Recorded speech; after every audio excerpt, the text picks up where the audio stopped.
Olá, pessoal, bem-vindos a mais uma aula da disciplina de pesquisa operacional. E hoje, em particular, nós vamos trabalhar com um tema muito interessante, que é o tema da tomada de decisão.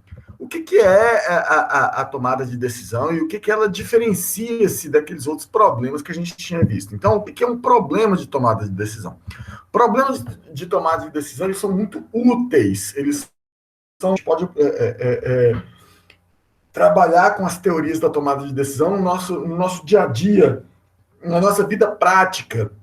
E por mais que ele tenha se originado de um contexto, do mesmo contexto da pesquisa operacional, do contexto da indústria, das empresas, talvez essa parte de tomada de decisão ela seja um pouco mais próximo da nossa vida diária, porque todos nós tomamos decisões o tempo todo, né? E quando eu falo tomar decisão, eu tenho algumas opções e eu tenho que escolher entre uma dessas opções. E na maioria das vezes, todas as opções elas têm os seus prós e os seus contras, têm seus pontos fortes e seus pontos fracos. E a gente fica meio perdido aí em como decidir, ponderando entre esses pontos fortes e fracos de cada uma dessas alternativas. Então vamos começar com um problema, um exemplo, sim, de problema de tomada de decisão, que é, por exemplo, hoje cada dia mais comum, quando você vai ter que escolher trocar o seu celular. Então você quer trocar o seu celular atual por um celular novo, só que existe um mar de opções de celulares no mercado, de inúmeras marcas, e cada marca tem vários modelos, aí cada modelo também tem suas próprias variações, né, de memória, tamanho de tela, etc. e tal.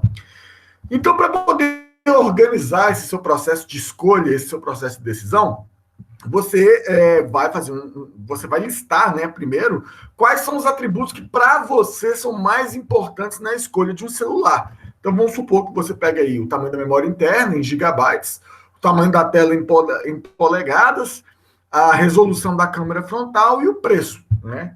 Para nós vai ser né, sempre um dos fatores mais importantes. Então, você vai estabelecer um conjunto de limites mínimos e máximos. Então, mesmo que eu estabeleci esses quatro atributos aí, mas eles têm, assim, uma variação de valores muito grande. Eu vou estabelecer limites mínimos e máximos. Eu posso falar, olha, por exemplo, de preço, eu não tenho 10 mil reais para gastar no celular.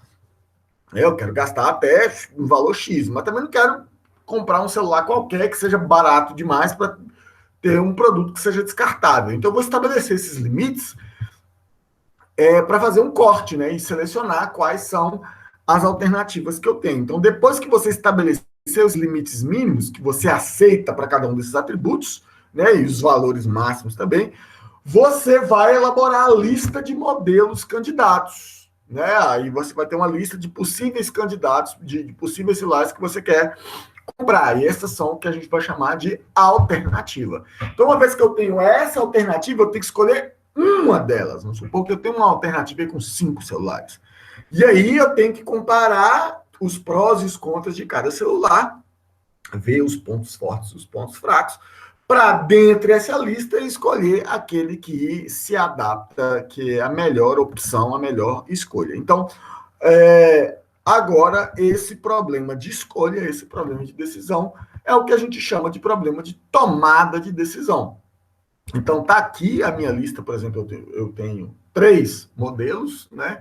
E cada um desses modelos tem uma determinada capacidade de memória, tinha uma determinada resolução da câmera, um determinado tamanho de tela em polegadas e o custo em reais, ok? Então, essas são nossas 3 alternativas iniciais. Então, a área da tomada de decisão, ela envolve uma série de métodos, uma série de técnicas que tem o objetivo de analisar a escolha entre alternativas mutuamente excludentes.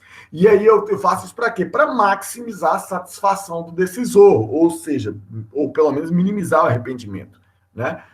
E isso aí começou também uma área A tomada de decisão ela já tem métodos que já vêm de longo tempo, mas ela tomou um impulso maior com a teoria dos jogos, né? Todo mundo deve lembrar daquele famoso filme, né? Do gênio, né? Do John Nash.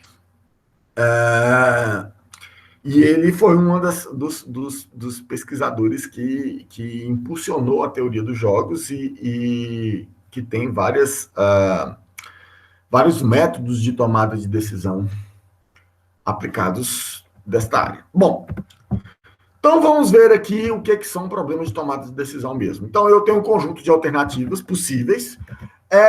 Todas essas alternativas são mutuamente exclusivas entre si, ou seja, eu não posso escolher duas, eu tenho que escolher só uma e descarto o resto. E eu preciso saber como escolher a melhor alternativa. Aí essa pergunta ela é muito abstrata, né? O que é uma alternativa ser melhor do que a outra? Nós vamos discutir isso daqui a pouco com o conceito da dominância. Então, lembrando que cada alternativa tem um conjunto de atributos, né, de características, e aí eu posso separar essas características entre características positivas ou características de ganho, atributo de ganho, né, ou de lucro, ou de benefício, são coisas que eu quero maximizar, e tem outras características que são negativas, ou de perda, de custo, ou de prejuízo, que são atributos que eu quero minimizar, ok? E aí, cada alternativa dá um payoff, né? O que a gente fala que é o retorno, o resultado, ou a satisfação propiciada por aquela alternativa. Esse payoff ela é uma nomenclatura muito própria da teoria dos jogos. Ok? Então, como eu tenho uma lista de alternativas e cada alternativa tem tem as suas características, eu vou organizar uma matriz que a gente chama de matriz de decisão, que também é conhecida lá na teoria dos jogos como matriz de payoff. Então, é uma tabela de N por M, onde cada linha é uma alternativa, aí eu tenho o A variando de 1 até N, eu vou chamar o I, né? I de 1 a N, então AI é cada uma das alternativas, e cada coluna é um atributo S. E S variando de 1 a M. Aí eu vou chamar o J, né? O J variando de 1 a M. Então, eu tenho várias alternativas, AI, e cada alternativa tem vários atributos SJ. E aí, cada valor de um atributo em uma alternativa é um VIJ, né? O valor do atributo SJ para a alternativa AI. Então, isso aqui é minha matriz de decisão. Então, eu tenho as linhas sendo as minhas alternativas e as colunas sendo os meus atributos, né? E as células, os valores de cada atributo para cada alternativa. Para o nosso exemplo lá do celular, a gente já tinha visto a matriz de decisão. Então, essa daqui é a minha matriz de decisão para a escolha de modelos de celular, ok? É uma matriz muito simples, muito tranquila, mas a gente precisa fazer algumas modificações aqui para poder trabalhar o problema da escolha. Então, a primeira coisa que a gente tem que fazer por aí é retirar as opções que são, obviamente, inferiores às outras, que são inferiores em todos os quesitos às outras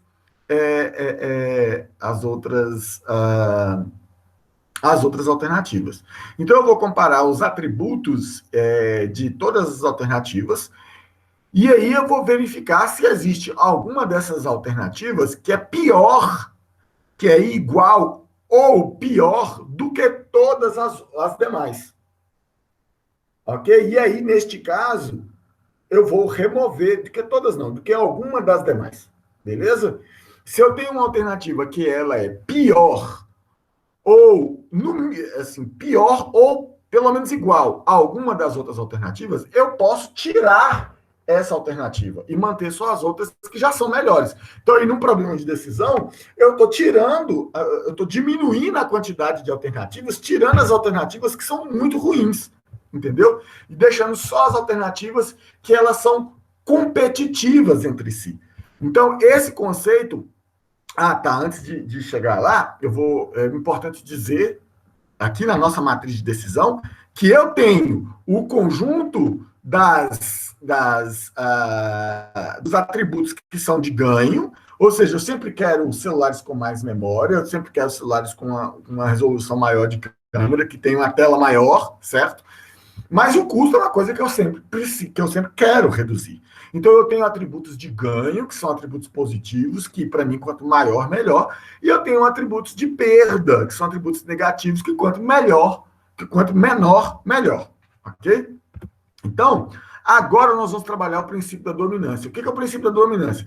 Na tomada de decisão, a gente precisa remover as alternativas que são, obviamente, inferiores a todas as outras. Entendeu? E aí, essa questão do que é superior, do que é inferior, do que é equivalente, é determinado por um conceito que vem lá da teoria da otimização multiobjetivo, que é a Pareto-dominância. Mas a gente vai chamar aqui só de dominância mesmo, ok? Então, o que é o princípio da dominância? Ou de Pareto-dominância?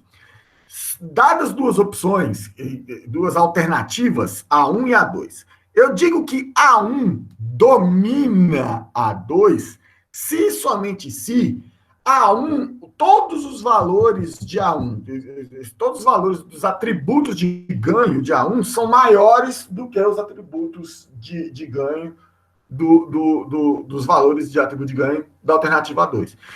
E todos os atributos de perda de A1 são menores ou iguais do que todos os atributos de perda de A2. Ou seja, eu estou dizendo que A1 ele é melhor do que A2, porque ele se destaca em ter melhores valores, e isso aí é diferente de melhor, aí é diferente de maior que, ele vai ser maior se o atributo for de ganho, mas vai ser menor se o atributo for de perda, ok? Então, quando eu digo que uma opção, uma alternativa A1 domina uma alternativa A2, é porque ela é melhor, ou pelo menos igual, a todos os atributos da segunda alternativa. Ok? Então, aí eu estou dizendo que A1 é superior a A2. Eu não preciso da alternativa A2 se eu já tenho a alternativa A1. Por quê? Porque a alternativa A1 domina a alternativa A2. Ela é melhor em todos os atributos. Ok? Então, eu posso remover a alternativa A2.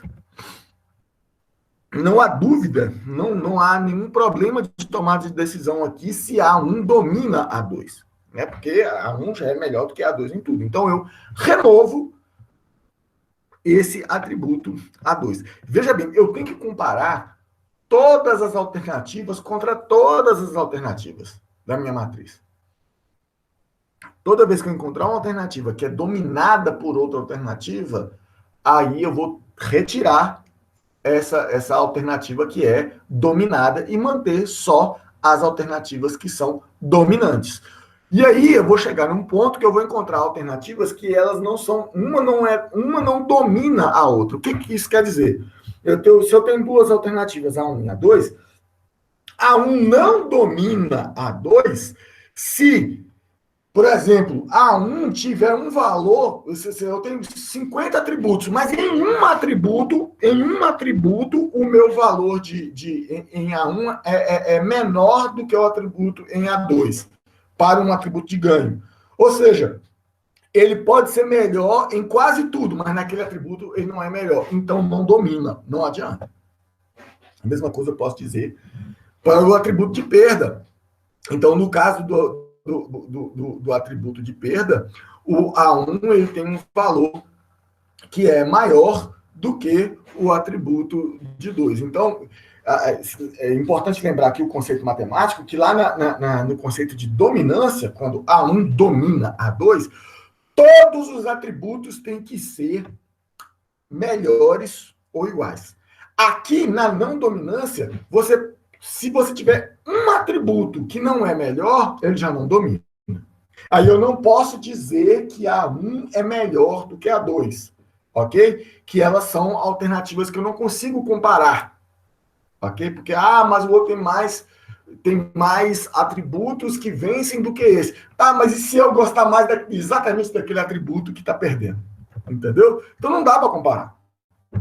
Esses, no final das contas, na minha matriz de decisão, eu vou ter que manter somente as alternativas que são dominadas. Não dá uma olhada aqui, pessoal, na nossa matriz de decisão lá dos celulares. Então, a gente vai ver aqui, por exemplo, que o meu modelo 1 domina o 2. Por que o modelo 1 domina o modelo 2? Olha, para o atributo de memória, que é um atributo de ganho, a memória é melhor, ganha. A câmera, ganha. A tela é igual. E o custo, que eu tenho que minimizar, ganha. Ou seja, o modelo 1 é melhor ou igual do que o modelo 2 em todos os atributos. Então, o modelo 2 já é dominado pelo modelo 1. Agora, vamos dar uma olhada no modelo 3 em comparação com o modelo 2. Modelo 3, memória, ganha. Câmera, é igual. Tela, ganha. Custo, igual. Ou seja, o modelo 3, ele é melhor ou igual do que todos os atributos do modelo 2. Então, o modelo 3 também domina o modelo 2. Por fim, vou fazer essa comparação aqui entre o modelo 1 e o modelo 3. Então, por exemplo, a memória 3 ganha do modelo 1. Na câmera, o modelo 1 ganha do modelo 2, do modelo 3, perdão. Na tela, o modelo 3 ganha do modelo 1. No preço, o modelo 1 ganha do modelo 2. Ou seja, em nenhum momento eu posso dizer que um é melhor do que outro, porque eles ganham em uma parte e perdem na outra. Eu não posso dizer que ele é melhor ou igual para todos. Eles ganham em algum e perdem para os outros. Então, o modelo 1 e o modelo 3, eles não dominam um ao outro. Eles se equiparam, eles têm vantagens uns sobre os outros em atributos diferentes. Mas eu posso dizer com tranquilidade que o modelo 1 ele domina o modelo 2, ele é muito superior ao modelo 2, e o modelo 3 ele é muito superior ao modelo 2. Então, eu posso tranquilamente retirar o modelo 2 da minha matriz de decisão. Por quê? Porque ele automaticamente ele é dominado por todas as outras alternativas, o que significa que ele é uma alternativa inferior a todas as demais. Então, não tem dúvida que eu não vou decidir esse modelo. Então, eu posso retirar. Agora, a minha matriz de decisão, ela possui apenas opções que não são dominadas entre si. Ok? Bom, eu ainda preciso trabalhar algumas coisinhas na minha matriz na minha matriz de decisão. O que está acontecendo aqui nessa decisão?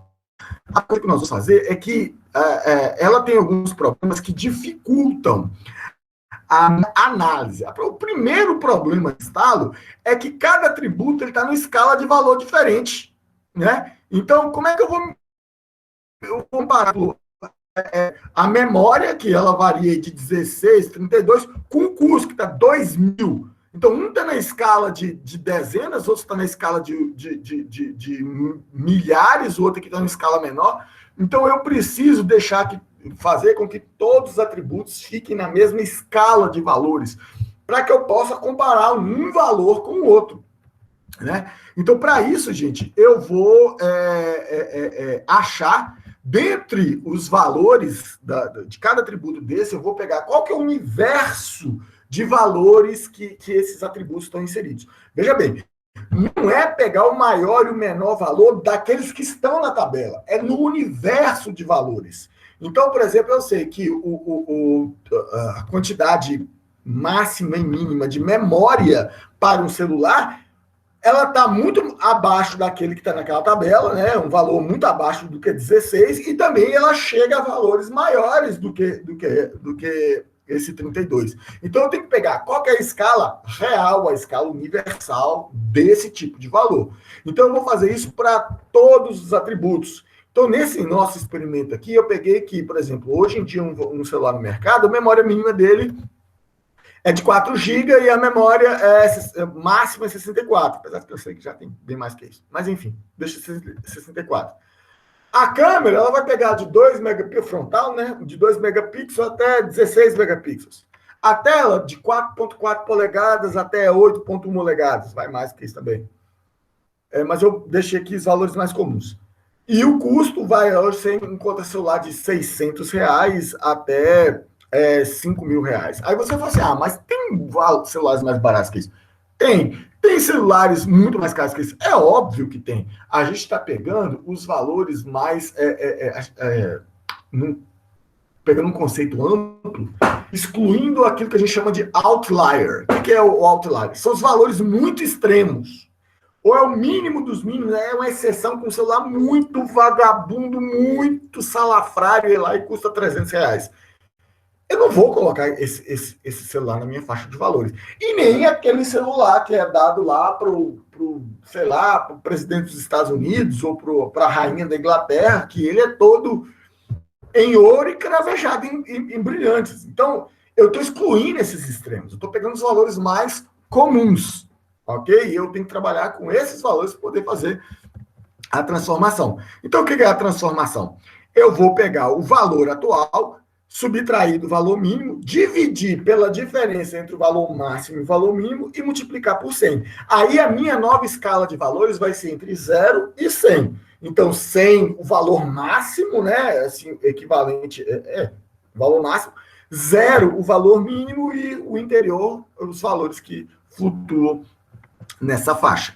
Então, tá aqui, eu achei, depois de eu fazer essa normalização, os valores originais eram 16,32 para memória, 10,8 para câmera, 5,7, 6,1 para tela, 2.000 e 3.000 para custo. Eles viram, depois dessa normalização, olha só, todas as faixas de valores entre 0 e 100. Agora, olha como é que ficou simples para a gente poder comparar os atributos.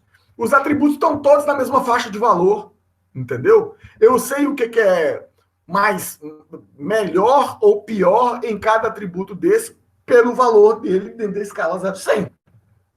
Okay? Então, isso aí já facilita muito a nossa análise. Mas ainda tem um probleminha. Por quê? Porque memória, câmera e tela são atributos de ganho e o custo é um atributo de perda. Ou seja, ele tem que ser invertido. O que eu vou fazer? Eu não posso misturar atributo de perda e atributo de ganho, porque uns eu estou querendo maximizar e outros eu estou querendo minimizar. Eu vou inverter esse valor para fazer com que eu queira aumentar o valor de todos. E aí fica muito mais simples de analisar essa matriz. Então, o que eu vou fazer aqui? Vou pegar o valor atual e tirar de 100. Lembra que 100 é o valor máximo. Então, eu vou pegar o custo, por exemplo, e pegar aquele custo atual, que ele está só escalado, e retirar ele de 100. Olha só, o valor lá estava 31,54. 31 menos 100, 69. E 54 menos 100, 46. E agora, todos os atributos, eu estou colocando o custo elevado a 1 aí, elevado a menos 1, perdão, exatamente para dizer que esse custo está invertido, ok? O valor invertido. Mas agora, todos os valores aí são valores de ganho. Quanto maior esse valor, melhor. Quanto menor esse valor, pior. Então, com isso, fica muito mais fácil eu interpretar a minha matriz de decisão. Agora, pronto, a minha matriz de decisão já está normalizada, eu só preciso aplicar algum critério para decidir entre uma dessas alternativas, que são os métodos de decisão sobre incerteza. Gente, existem vários tipos de métodos de decisão. Existe a decisão sobre certeza, quando não há variabilidade nos valores, ou dúvidas, ou nenhum tipo de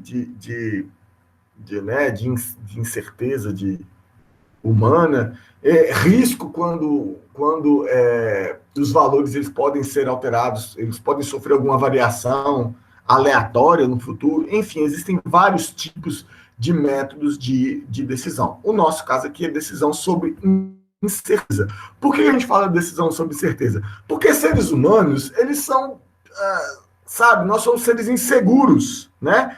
Nós somos indecisos. Quando você pega duas opções que são muito tentadoras entre si, são muito parecidas entre si, a gente fica indeciso, a gente fica inseguro, com medo de errar, entendeu? Aí você fala assim, nossa, mas e se eu comprar esse daqui? E depois me arrepender por causa desses atributos aqui que são melhores no outro. Ah, mas e se eu decidir por esse outro e depois me arrepender por causa desses outros atributos aqui que são melhores na alternativa que eu deixei para trás? Então, os seres humanos, eles são indecisos, eles são inseguros. Então, é isso que é a decisão sob incerteza. Então, uma vez que eu tenho lá, por exemplo, que o modelo 1 ele não domina o modelo 3, não é óbvio qual das duas opções é a melhor opção. Então, eu tenho que eleger um critério para poder tomar a decisão entre aquelas alternativas. Nós vamos ver 3 ou 4 critérios aqui. O primeiro critério é o critério otimista, ou o critério do melhor caso, cujo nome técnico é Maxi-Max. Também é uma nomenclatura que veio lá da teoria dos jogos. Então, ele visa maximizar a satisfação. Eu vou partir do pressuposto que todos os meus atributos são satisfatórios, incluindo aqueles atributos lá que são menos, sei lá, que estão, sabe? Eu tenho duas alternativas, a minha alternativa tem atributos que são melhores que outras alternativas. Mas, para mim, quando eu escolho aqueles atributos que não são tão bons quanto as outras alternativas, ainda assim eles vão ser satisfatórios. Então, por isso que eu falo que ele é otimista, porque eu estou partindo do pressuposto que mesmo os atributos que não têm valores tão bons quanto em outras alternativas, eles não vão me decepcionar. Então, eu quero determinar o melhor valor de cada alternativa, o ponto mais forte de cada alternativa, e vou escolher a alternativa que tem o melhor ponto mais forte. Então, matematicamente, o maior valor de cada alternativa é o seu ponto mais forte, e eu vou comparar os pontos mais fortes de todas as alternativas e escolher aquela que tem o melhor ponto mais forte. Ou seja, o maior valor dentre os maiores valores de cada alternativa. Então, segundo esse critério Maxi-Max, aqui, eu tenho aqui a minha matriz de decisão, eu vou escolher o maior valor de cada alternativa. Então, qual que é o ponto mais forte de cada alternativa? No caso do modelo 1, o ponto mais forte é o custo, porque ele é mais barato do que o outro. No caso do modelo 3, o ponto mais forte é a memória, ele tem muito mais memória do que o modelo 1. Mas quando eu comparo dentro do contexto dos valores desses atributos, eu vejo que o preço do modelo 1 ele é um ponto muito mais forte, muito mais interessante do que a questão da memória do modelo 3. Portanto, eu vou escolher este modelo que ele tem o melhor ponto mais forte, que neste caso é o preço no modelo 1. Já o critério do Maxi-Min, ele é exatamente o contrário. Ele é o pior caso, ele é o pessimista. Ele também é conhecido como critério de Wald. Então, a ideia do critério Maxi-Min é minimizar o arrependimento da pessoa. Ou seja, cara, eu escolhi esse... Vamos supor que eu escolhi uma dessas alternativas. Depois que eu adquiri o celular, eu me arrependi. E eu pensei assim, cara, eu poderia ter comprado outro celular, porque essa característica aqui, que é ruim nesse, é menos ruim do que no outro celular, entendeu? Então, ele está partindo do pressuposto que eu vou me arrepender por causa de alguma coisa, de alguma daqueles atributos lá vai me gerar um arrependimento. Então, o que eu vou fazer? Eu vou escolher a opção que dentre os piores atributos, as piores características de cada alternativa, eu vou escolher a que tem a melhor, a menos ruim, né, na verdade. A pior característica, só que é a menos ruim. Porque se eu tiver que me arrepender, eu falo assim, olha, mesmo dentre o conjunto das alternativas, essa daqui é a que tinha o ponto fraco menos ruim, ok? Então, o menor valor de cada alternativa é o seu ponto mais fraco. E aí eu vou comparar os pontos fracos entre todas as alternativas e ver qual que tem o ponto fraco menos ruim. E vou escolher aquela que tem o ponto fraco menos ruim. Ou seja, é a que tem o maior valor dentre os menores valores. Então eu tenho aqui, por exemplo, eu tenho o modelo 1, menor valor, o ponto mais fraco do modelo 1 é a memória. E o ponto do modelo 3 é a tela. Poderia ser maior do que a tela do modelo 1, mas poderia ser maior pelo preço, por exemplo. Então, quando eu comparo esses dois pontos fracos, qual o que tem o ponto fraco menos ruim. No nosso caso, o ponto fraco menos ruim é a tela. Então, eu vou escolher o modelo 3 porque ele tem um ponto fraco menos ruim do que a quantidade de memória do modelo 1. Vocês podem perceber, então, que nós invertemos completamente a perspectiva do outro. O primeiro, o Max, eu escolho pelos pontos fortes, partindo do pressuposto que os pontos fracos não vão me incomodar. O Max-Min, ele escolhe pelos pontos fracos, partindo do pressuposto que, assim, se tudo der errado, esse ponto fraco aqui é menos ruim do que os demais. Então, o meu arrependimento ele é menor. Então, esses são os dois primeiros casos. Agora, nós vamos pegar o Laplace, que é o caso médio. Então, o ponto falho do Max-Min é que ele só considera o pior valor. O ponto falho do Max é que ele só considera o melhor valor. O Laplace, ele vai pegar todos os valores, vai gerar a média entre todos os valores, e aquele que tiver a melhor média, eu vou considerar que é a melhor opção. Então, ele é um critério um tanto quanto mais justo. Então, na média, como que uma solução se compara com as demais? E eu só posso fazer isso por quê? Porque anteriormente eu coloquei todos os valores da minha matriz na mesma escala. Então, quando eu tiro a média, por exemplo, lá a média do modelo 1, 20 mais 57 mais 22 mais 69 dividido por 4 é igual a 42.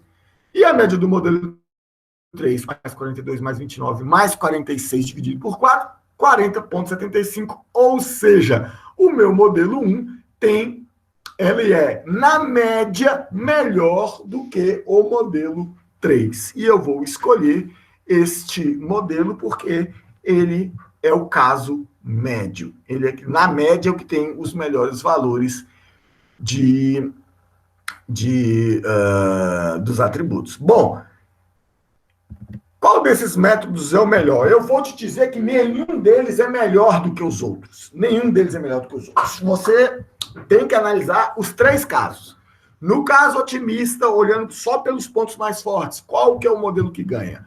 No caso pessimista, olhando só pelos pontos fracos, qual o modelo que ganha? E no caso médio, qual que ganha? Se a gente for olhar aqui, o modelo 1 ele ganhou mais vezes, porque o modelo 1 ele ganhou lá no caso otimista e ganhou agora no caso médio. E o modelo 3 só ganhou no pior caso. Existe ainda uma alternativa para você evitar esses extremos. Veja que a gente pegou o extremo do otimista, o extremo do pessimista e o meio. Eu tenho um outro método que ele vai avaliando isso aí de forma mais gradual, que é o critério de Hurwitz. Então, o critério de Hurwitz, ele faz o seguinte, o critério de Hurwitz, são os três cenários anteriores e mais alguns. Ele pode simular qualquer uma daquelas situações. Então, eu escolho esse coeficiente, esse alfa aí, que eu chamo de coeficiente de realismo. Ele é um número que varia entre 0 e 1, certo? E ele reflete o grau de otimismo. Quando alfa é igual a 0, o critério de Hurwitz ele se comporta igual ao pessimista. Ele considera só o pior valor. Quando o alfa é igual a 1, ele já se comporta como se fosse um método otimista. Só pega o melhor valor. Quando alfa é igual a meio, por exemplo, ele se comporta igual ao caso médio, ao caso de Laplace. Só que aí eu não preciso utilizar só esses três valores. Eu posso colocar o alfa igual a 0,83, 0,25, e eu posso pegar valores intermediários, nem tão otimistas, nem tão pessimistas.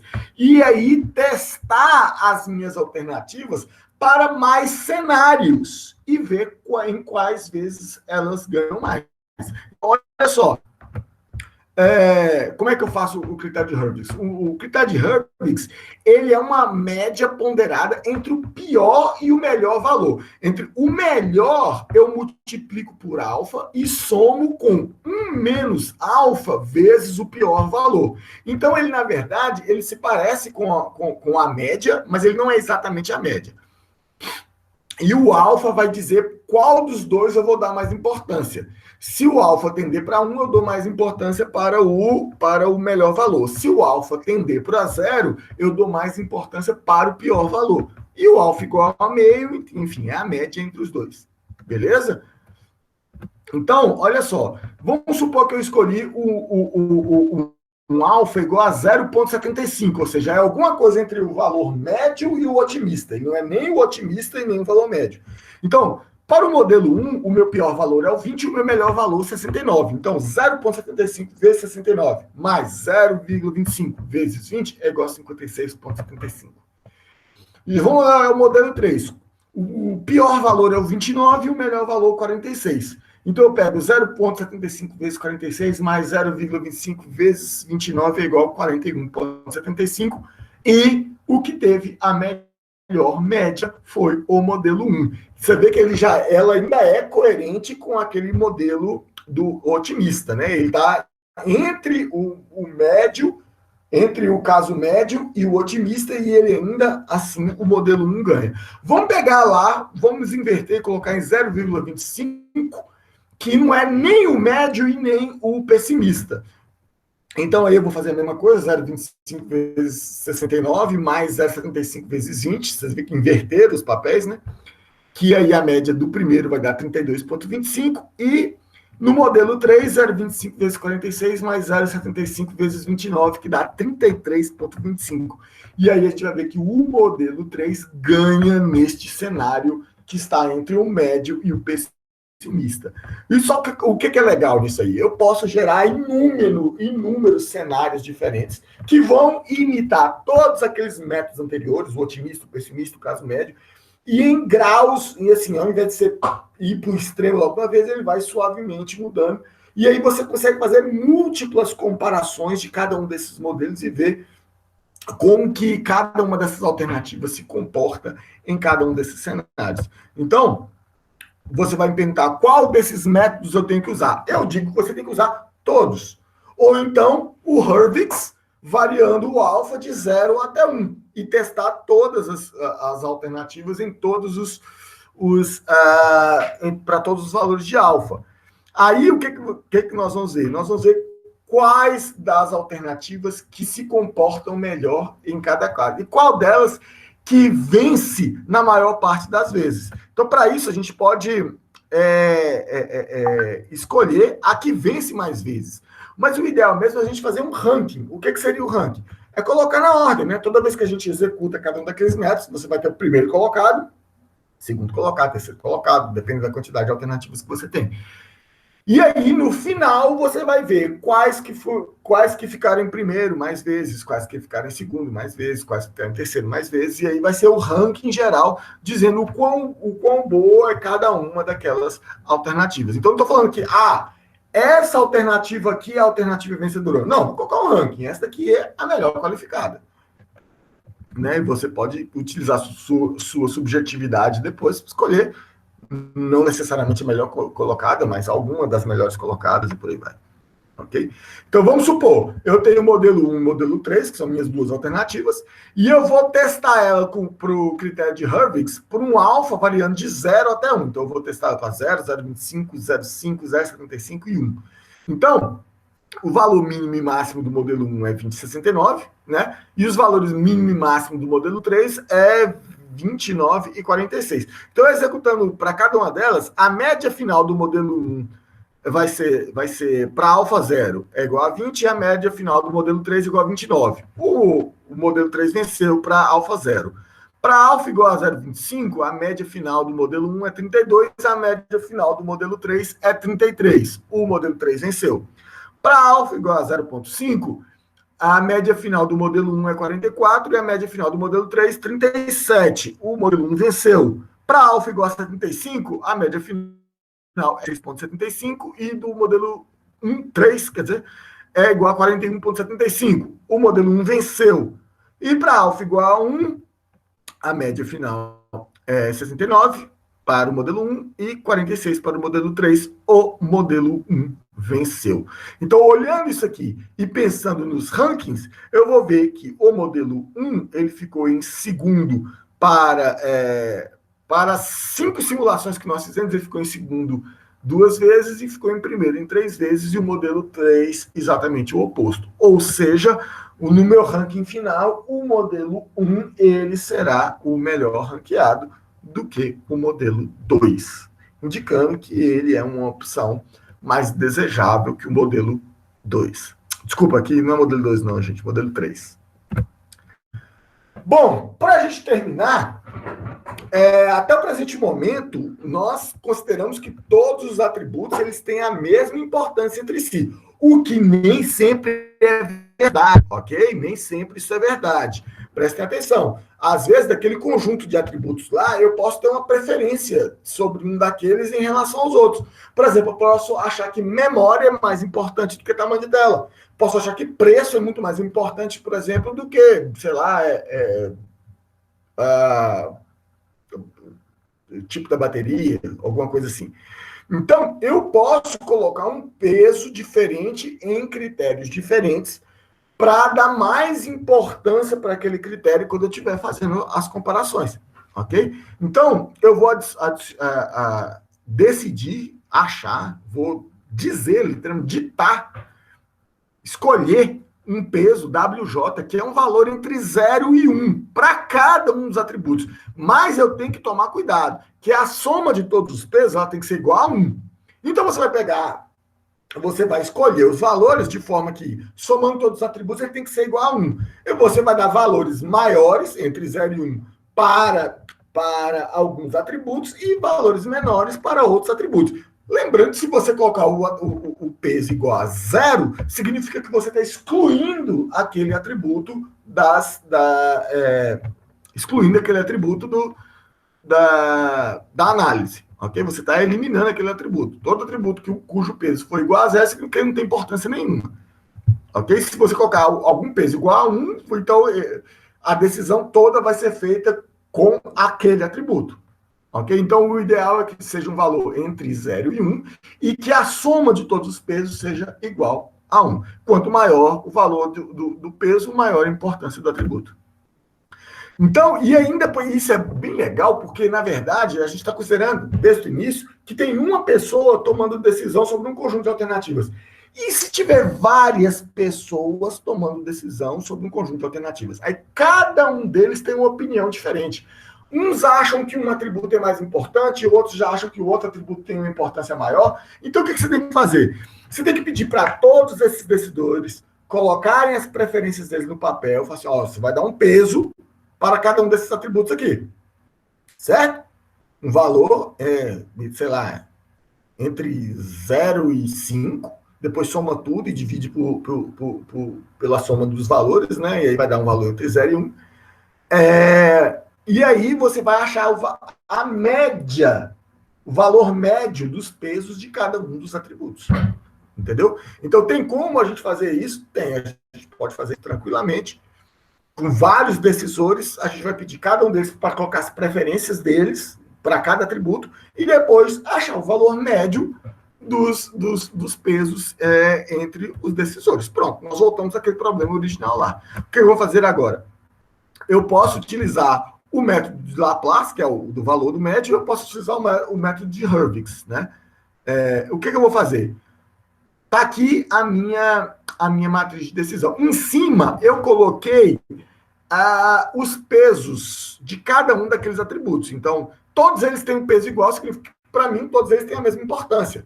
Então, a memória é 0,25, o câmera é igual a 0,25, o tela é igual a 0,25, o custo é igual a 0,25. Somando tudo isso aí dá 1. Então, isso aí é a mesma coisa de estar executando aquele método anteriormente sem ter que falar a importância. Porque quando eu não explicitei a importância dos atributos, significa que todos eles têm a mesma importância. Então, o resultado é exatamente igual. Eu vou pegar o quê? Eu vou pegar cada um dos valores e multiplicar pelo peso. E aí o resto continua igual. Ao invés de eu simplesmente achar o valor médio dos valores, né? Eu vou achar o valor médio dos valores multiplicados pelo peso de cada atributo, ok? Então, nesse caso aqui, eles vão dar exatamente o mesmo resultado do valor médio, né, do critério de Laplace. Mas e se os meus pesos forem diferentes? Então, vamos supor esse caso aqui. Esse caso aqui, eu estou falando que o custo, para mim, é o atributo mais importante. Eu dei para ele um peso de 0,4. E para os demais, eu dei um peso de 0,2. Eles são iguais entre si, né? Eu estou dizendo que memória, câmera e tela, para mim, eles têm a mesma importância. Só que a importância deles é menor do que a importância do custo, do preço. Então, neste caso, olha só como que a média ficou diferente. A média do modelo 1 já está 47, a média do modelo 3 já está em 41. Ok? Então, aí, com essa preferência, o modelo 1 ele é ainda mais interessante do que o modelo 2. Agora, eu vou colocar pesos diferentes. Olha só, eu vou colocar aqui memória e tela, para mim, são mais importantes do que câmera e custo. Então, para memória e tela, eu vou colocar um peso 0,3. Para câmera e custo, eu vou colocar um peso 0,2. Olha só, agora quando a gente faz o método lá, olha como que já mudou. Agora, a média do modelo 1 é 37,8 e a média do modelo 3 já passou para 40, forçando eu a escolher o modelo 3. Então, quando eu ponho preferências, as minhas preferências, já muda completamente aquela questão que nós vimos no início, o comportamento daqueles métodos lá. Então, agora eu poderia fazer aquela mesma tabela de Hurwitz lá para vários valores de alfa, ok? Comparando os melhores e os piores valores de cada alternativa, multiplicados pelos pesos lá das preferências, né? Então, aí, no meu caso, eu vou achar o menor e o maior valor depois de ter multiplicado pelo peso de cada um dos atributos. Então, às vezes eu tenho um valor que é muito alto, mas a importância do atributo é muito baixa, então ele já vai virar um valor bem pequenininho. E eu tenho um valor pequeno aqui, mas a importância do atributo é muito alta, ele já vai pegar um valor maior. E isso aí vai influenciar na hora de escolher o menor e o maior valor lá no critério de Hurwitz. Mas com isso eu consigo fazer imputar as minhas preferências sobre determinados atributos durante o processo de decisão, durante a escolha da melhor alternativa. Então, gente, para concluir, a tomada da decisão é um processo que ela envolve definir quais são os atributos das alternativas, quais critérios, quais atributos que eu vou olhar, né? O que eu vou considerar para comparar as alternativas, selecionar várias alternativas que tenham com seus valores, né, disponíveis para minha escolha. Aí eu preciso remover aquelas alternativas que, obviamente, são inferiores às demais, são as alternativas dominadas. Eu vou modificar aquela tabela, normalizar a tabela, normalizar os valores, inverter os valores de perda para deixar todos os valores como sendo de ganho. Por fim, identificar as preferências dos tomadores de decisão, quais são os atributos que são mais importantes para cada um. Alterar também, multiplicar os valores pelos pesos desses atributos e, por fim, executar aqueles métodos lá para selecionar as alternativas. E para ranquear e, por fim, selecionar as alternativas. Então é isso aí, pessoal. Então, essa foi uma introdução bem básica à ideia geral dos métodos de tomada de decisão. Tomara que vocês gostem e espero que vocês apliquem em sua vida. Até mais, pessoal.